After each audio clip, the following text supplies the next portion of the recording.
Hi, everybody. It's Monique Pressley. Welcome, Elimination. This is the week with Monique. So, this week, the conversation has been ratcheting up and ratcheting up.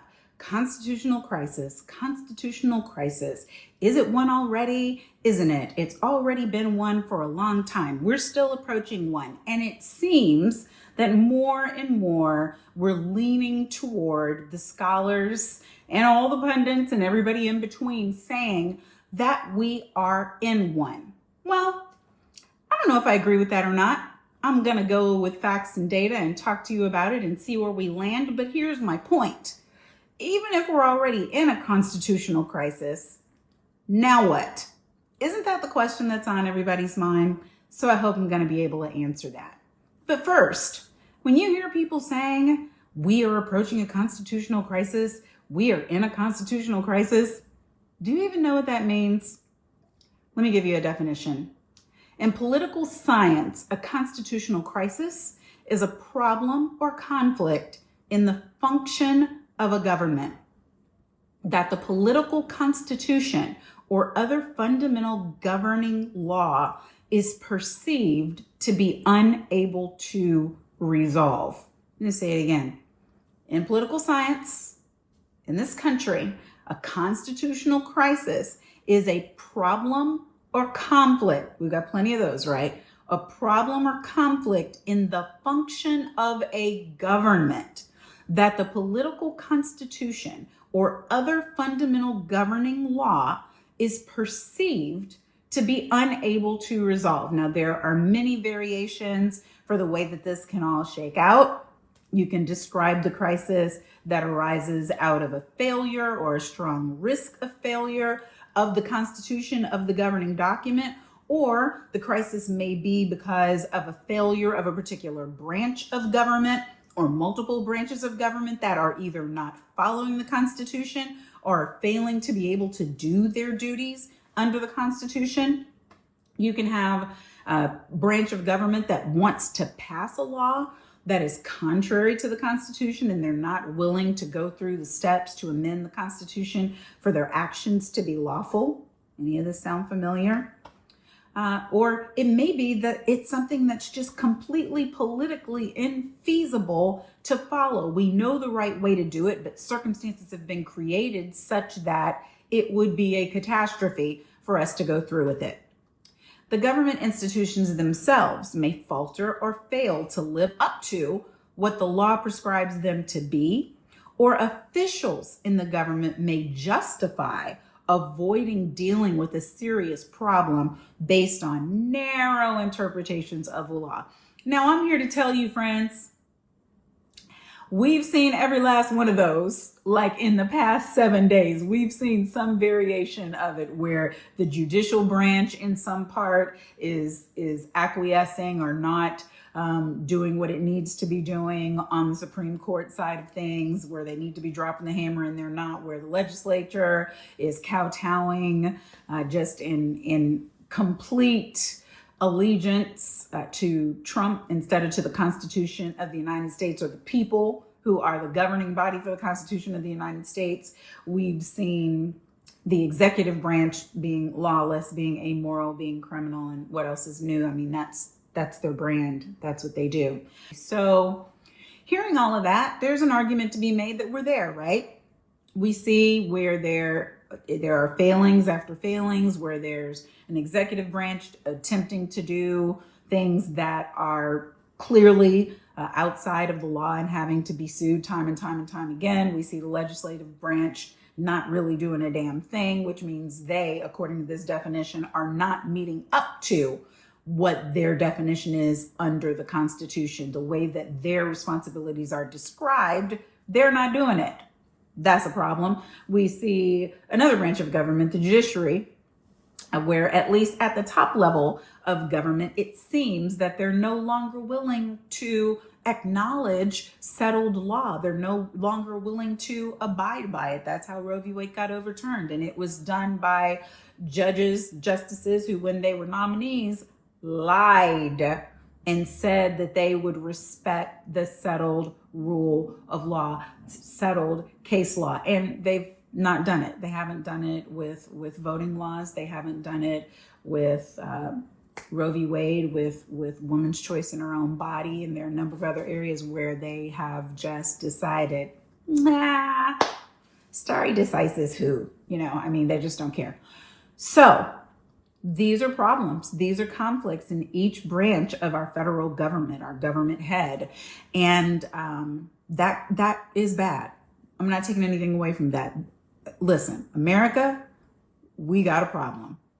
However, the part of the definition I want you to really pay attention to is that a constitutional crisis is a problem or conflict in the function of government or other fundamental governmental law is perceived to be unable to resolve.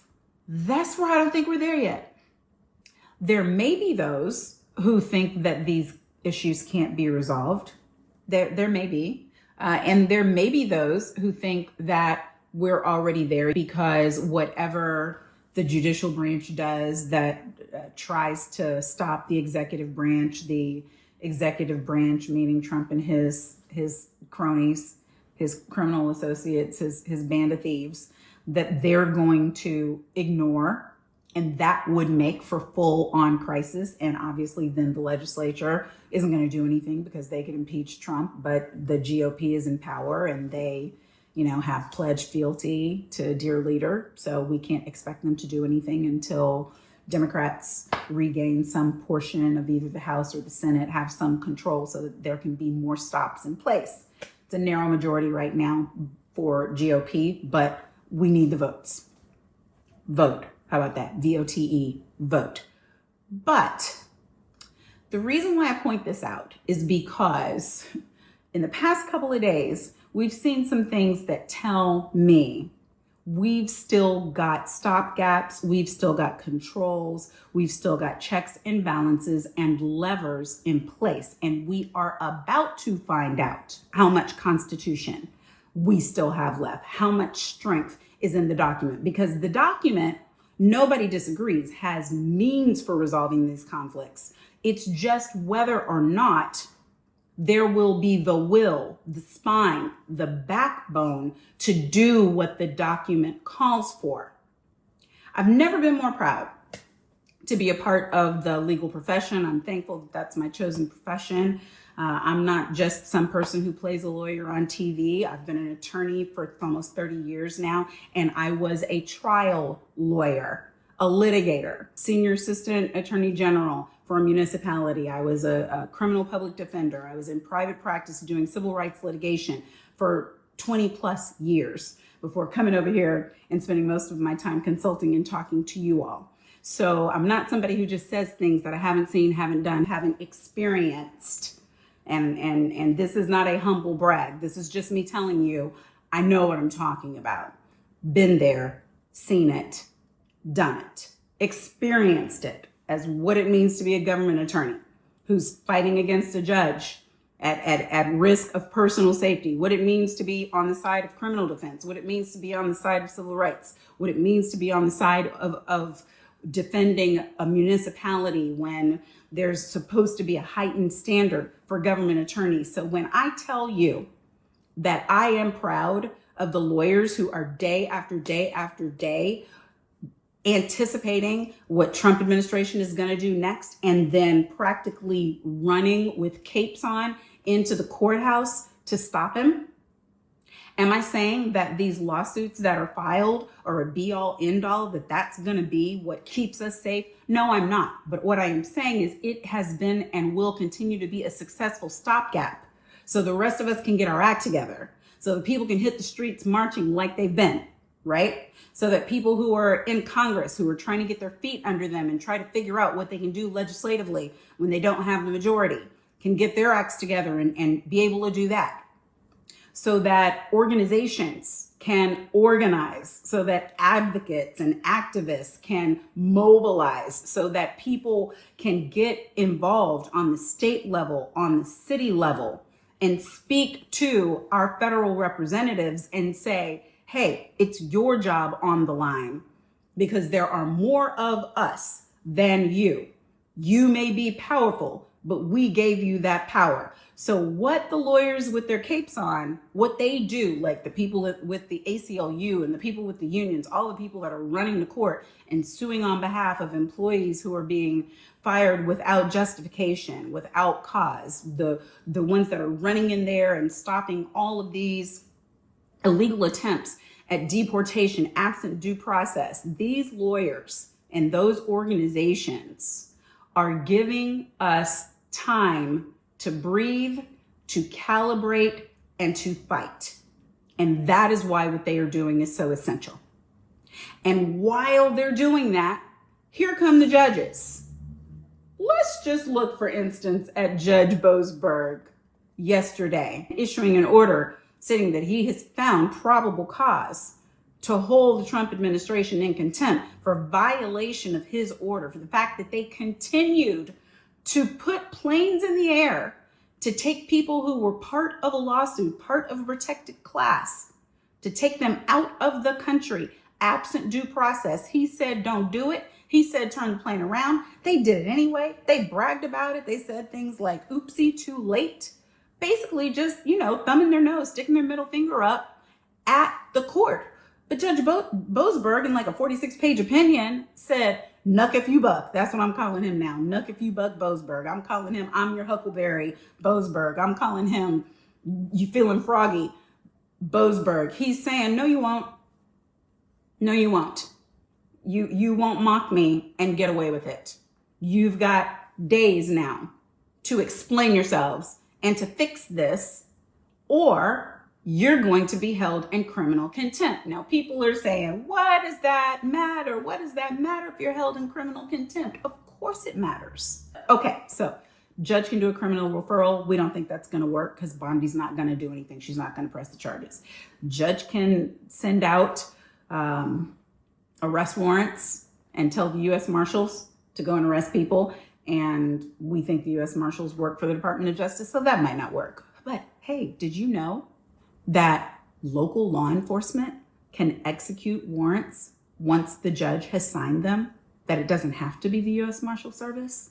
So can you imagine how eager, perhaps, the District of Columbia might be while the Trump administration is holding their funding hostage to follow the lawful orders of a D.C. federal judge and go arrest some folks of a federal warrant that gets sent to D.C. or Maryland or Virginia for execution? I can see local and state law enforcement being willing to follow those orders. And if they do, that means the Constitution's not in crisis, because what is supposed to happen, what is supposed to be a check and a balance, would still be working. Now, why does that matter? Government lawyers have higher ethical standards. They have higher work restrictions. They have higher standards in terms of what they can and cannot say. There are special rules that are in place in terms of candor in front of a tribunal for government lawyers. They have a whole separate set of ethics requirements. And when they don't uphold those, clink, clink, the judge can step them back personally. Like, put your wallet down, put your keys down. You're remanded to the sheriff, to the marshal, to whomever is right there in the court with the judge, if the judge believes that they are lying. Like, it can happen like that. They can be locked up with their office left to defend them and to defend them against a show cause order, where the whole office might have to come in and explain why these government lawyers are lying for clients who are continually breaking the law. That's why, because let me tell you, line attorneys not trying to go to jail for Trump. Not going to do it.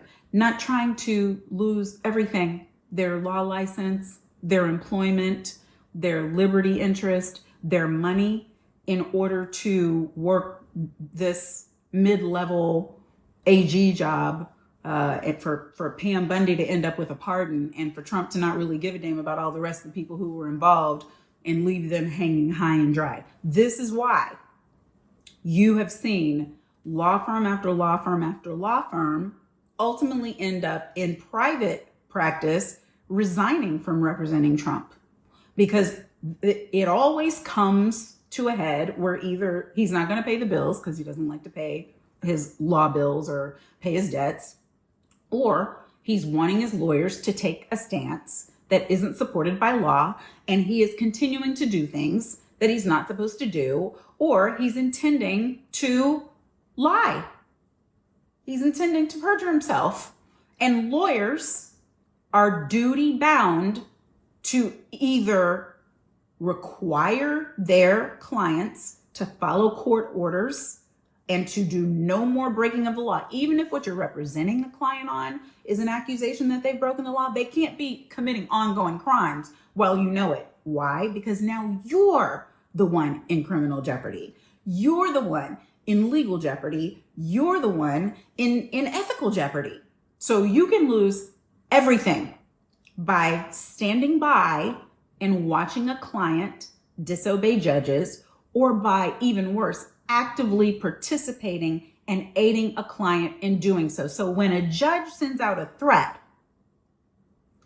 somebody's going to say something to me and show me something. The first line of attack, the weakest link, is going to be the lawyers, who are going to say, psh, I ain't doing it. They will end up turning in resignations before they lose everything. And then it's going to be the agency assistants, assistant head of this and low-level head of this, and on up the ranks. Because you see, the judge doesn't have to issue a criminal contempt for the president of the United States. The Supreme Court has already said, he's a king. He doesn't have any laws that apply to him while he's in office. That doesn't apply to the people that work for him. So the judge doesn't have to go for him. The judge just has to go for the people he can touch or she can touch who are not willing to go to jail and lose everything in defense of the indefensible. So we're about to find out. We're seeing federal judge after federal judge say, you disobey me at your own peril, and holding them accountable. We're seeing federal circuits say, we're not interfering in the way these judges are trying to carry out the orders of the Supreme Court. We're not interfering in what is a lawful command and a lawful order that the judge has given to these defendants. So soon we'll know. We'll know whether these judges cave. We'll know whether government employees decide it's too costly.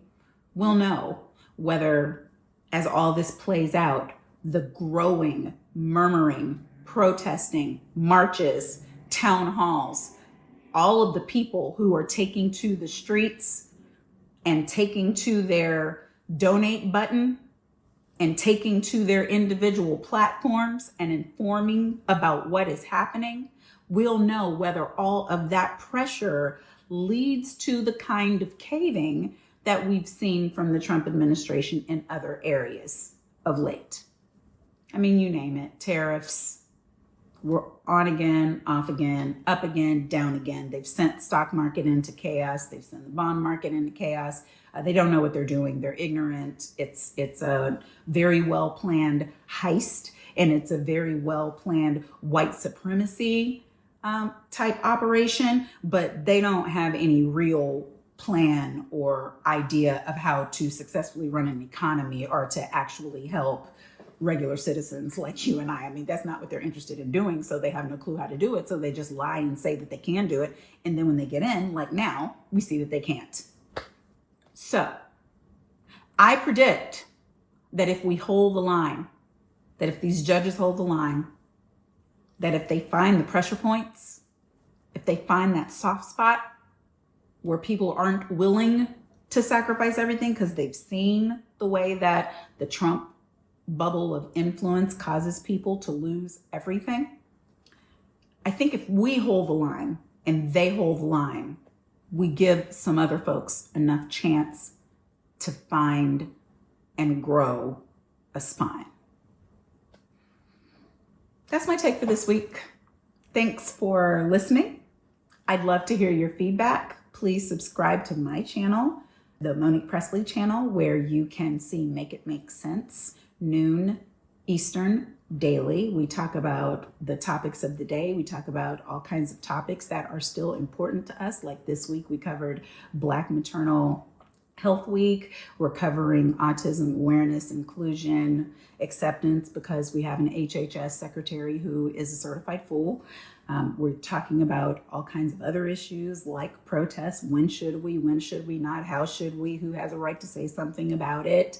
You name it. If it's important and we need it to make sense, we're covering it. So please subscribe there. And of course, continue watching the Don Lemon Show channel and watching his show, where all kinds of things are getting covered and covered well by him and by the experts that he brings on. And also, please like this video and any of the other videos you like. Please like them, please share them, because you know what, guys? We all we got. I hope this has been helpful. Until next week, stay safe out there. Thanks everyone for watching. Your support means the world to us. So make sure you hit the like button and you subscribe to our channel to make sure that you never ever miss a video. We're live every day, 10 a.m. Eastern time. We drop even more content at 2 p.m. Eastern and 5 p.m. Eastern. And if you want more Don Lemon Show content, we'd love for you to become a member of the Lemon community, where you will receive access to special community posts. You'll get exclusive content and members-only live shows. So head over to our channel page or click the join button on this video. Again, thank you for watching. We appreciate your love and your support, and we will see you next time.